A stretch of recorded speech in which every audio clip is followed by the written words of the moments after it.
Bueno, vamos a ver un poco lo que son la siguiente unidad formativa.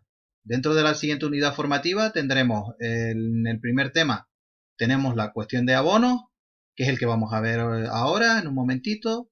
Después en el segundo tema tenemos lo que es sanidad de las plantas, que no hemos visto mucho, pero que es muy importante dentro de todo el temario de este curso, ¿no? ¿Mm? Dentro del tema de abonos, yo lo voy a ver muy rápidamente porque ya todo esto pues un poco lo hemos visto. Vamos a ver lo que es la nutrición de las plantas, ya todo esto lo hemos visto, los abonos orgánicos, los abonos sólidos, los estiércoles, abonos líquidos, los purines, acuérdense los verdes, que eran los mantillos, después los abonos químicos también, vimos lo que eran los abonos simples, los abonos compuestos, interpretación de las etiquetas, distribución de los abonos orgánicos, características básicas de la maquinaria que vamos a emplear, los remolques, distribuidores, las cisternas, también labores de apoyo en carga y distribución manual y localizada de abonos. Después también limpieza, tolvas, distribuidores y también realización y acopio de abonos, ¿no? Y todo lo que tiene que ver con la limpieza y desinfección de las máquinas, ¿no? Yo simplemente ver un poco los puntos, ¿no? La nutrición de las plantas yo creo que ya todo lo hemos visto, ¿no?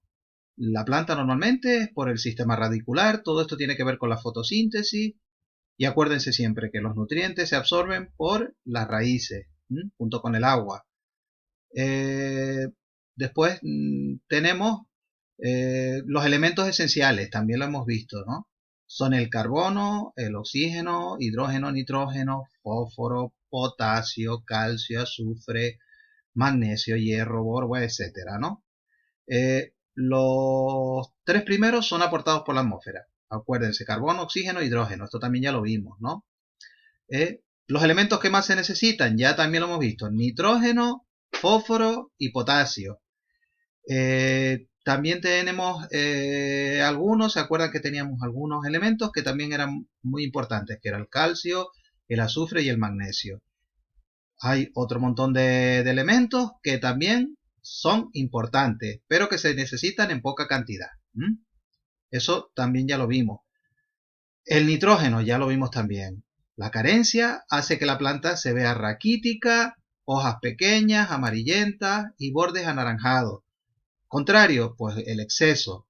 En exceso, plantas con grandes hojas de color verde oscuro, que retrasan mucho la maduración. Eso ya también un poco estuvimos viéndolo, ¿no? Demasiado nitrógeno, lo que hace es que las hojas, digamos que crezca mucho la masa foliar.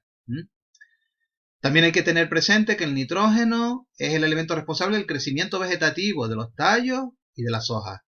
Y un exceso, también lo vimos, retrasa la aparición de flores y frutas, ¿no? Una carencia lo que va a dejar siempre sin crecimiento y con floraciones muy tempranas. Después teníamos después del nitrógeno el fósforo. Deficiencia, desarrollo lento y débil de la planta, las hojas más viejas se ven de color como un azul verdoso, los frutos maduran más tarde y las raíces crecen con menor rapidez. Esto era el fósforo, nitrógeno, fósforo, ¿no? Digamos que se encarga también el fósforo de dar vigor a la planta, ¿no? Fuerza para crecer y arraigarse en el terreno. Acuérdense de las raíces, como vemos aquí, esto es importante con el fósforo. Y después el potasio, ¿no? Que interviene también de manera importante en la planta. Ayuda a la fotosíntesis y mejora el aprovechamiento del agua dentro de la planta. La carencia, un retraso en el crecimiento de la planta, manchas amarillentas en las hojas, bordes ennegrecidos y muchas veces las hojas se curvan hacia arriba. Aquí tenemos un ejemplo de carencias de potasio. Un exceso, lo que va a producir es una dificultad sobre todo de absorción de otros elementos. Calcio, hierro, magnesio, zinc, esto también lo vemos. Acuérdense, los tres elementos principales, nitrógeno, fósforo y potasio. Después teníamos los elementos secundarios, que también hablamos ya de ellos, como hierro, manganeso, zinc, cobre, molibdeno, boro, cloro, todo esto ya lo hemos visto. Muchas veces vemos digamos, las carencias se ven en las hojas.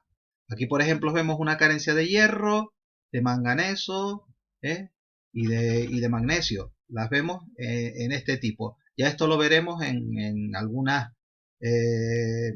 cositas que les voy a enviar, ¿no? Los abonos, ya también lo vimos. Abonos orgánicos y abonos inorgánicos o minerales. Abonos orgánicos, recuerden que provenían más bien, digamos, de la naturaleza directamente, y inorgánicos eran, digamos, tratados pues químicamente, por decirlo de alguna forma, ¿no? También, según su estado físico, eran sólidos, líquidos y gaseosos. Eso también lo vimos. Y según la composición, abonos simples, abonos compuestos o complejos. Dentro de los abonos orgánicos, acuérdense, los abonos orgánicos de origen animal o de origen vegetal. Esto todo ya, sigo diciendo, lo hemos visto. Este tipo de abonos, pues puede ser el humus, el compost, estiércol, guano, la gallinaza, abonos verdes, etcétera, etcétera, etcétera, ¿no? También dentro de esto tenemos el vermicompost, ¿no? O el humus de lombriz. Después tenemos los abonos orgánicos vegetales obtenidos en la propia explotación. ¿Cuáles van a ser? Simplemente los que obtenemos de los mismos restos vegetales o de los mismos, digamos, estiércoles, por ejemplo. Dentro de todo este tipo de abonos orgánicos obtenidos en la propia explotación, pues podemos tener las pajas de los cereales, que vemos aquí, los abonos verdes, que normalmente con los abonos verdes siempre tener mucha masa vegetal, mucha biomasa, crece rápido y sin problema. Esto también ya lo hemos visto en el tema anteriores.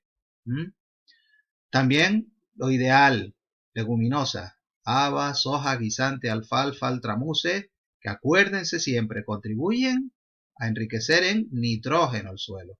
Siempre acuérdense del nitrógeno y de las leguminosas. Eso también lo hemos visto. Otro que encontramos son los orujos de uva o de aceituna. Ya dije que el gran problema de este tipo, digamos, de abono es que tienen un pH muy ácido. Lo que tenemos aquí, pH muy ácidos, muy elevados, muy bajos, perdón. Por ese motivo, siempre se deben de someter a procesos de compostaje. Recuerden que siempre no ponerlo directamente en el terreno. También tenemos lo que son los sarmientos o restos de poda. Mucho cuidado, como ya les hablé en su momento, de que no vengan, digamos, de sarmientos o restos de poda que tengan restos de enfermedades, de hongos, etcétera, ¿no? Trocearlos muy bien para que los microorganismos puedan descomponerlos fácilmente. Después también tenemos abonos orgánicos obtenidos fuera de la explotación. Todo esto ya lo hemos visto. Primero las turbas, todo lo hemos visto. También podemos entrar dentro de lo que son las basuras de la población, aunque esto ya se utiliza mucho menos, ¿no? Y además siempre se debería someter a un compostaje previo, muy especial y muy estricto, ¿no? Para poderlo. Se suele utilizar en menor cantidad.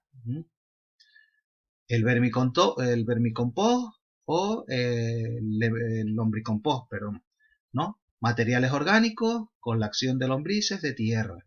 Se alimentan de materia orgánica. Esto también lo hemos visto ya, incluso cómo se realizaban o cómo se hacía el vermicompostaje, ¿no? Normalmente acuérdense también que un abono muy importante dentro del vermicompost o del vermicompostaje suele ser el lixiviado de lombriz, que es un abono muy, muy, muy bueno.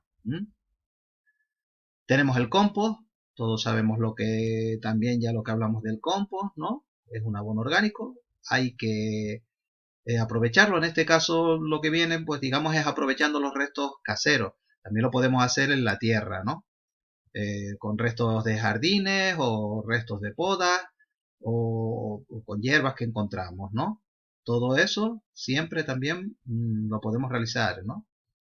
Los abonos sólidos, los estiércoles, ¿no? Conjunto de deyecciones o los excrementos de los animales, que se utilizan para fertilizar los suelos.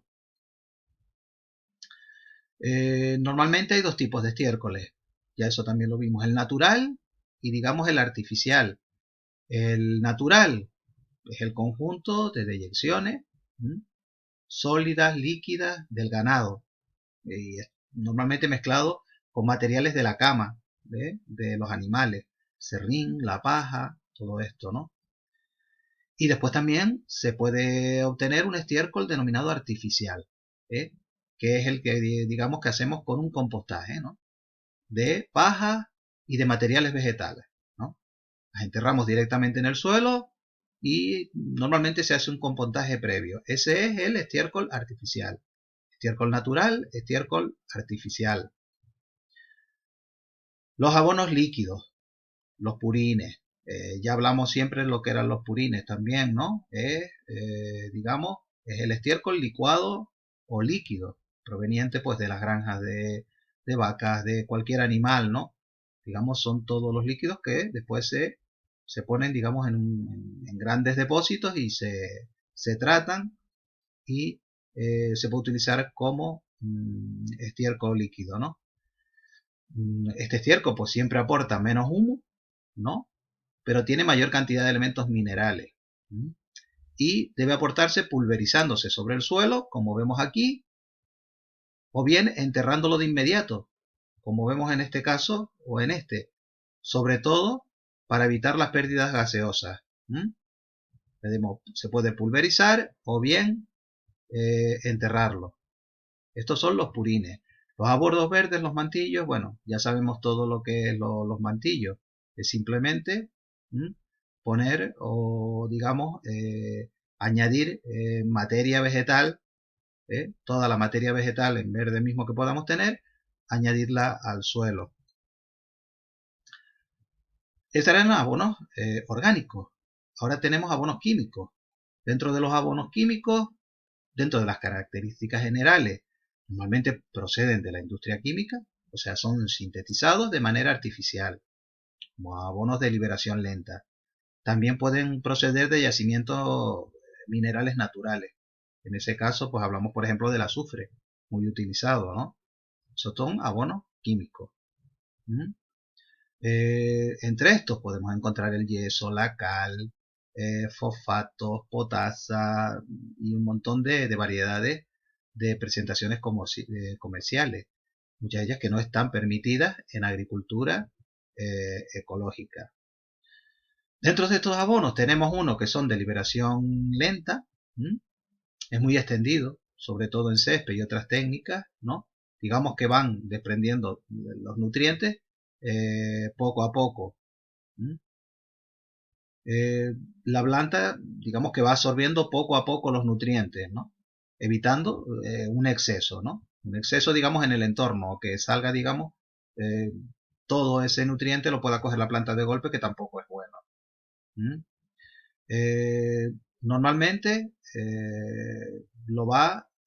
podemos encontrarlo de distintas formas.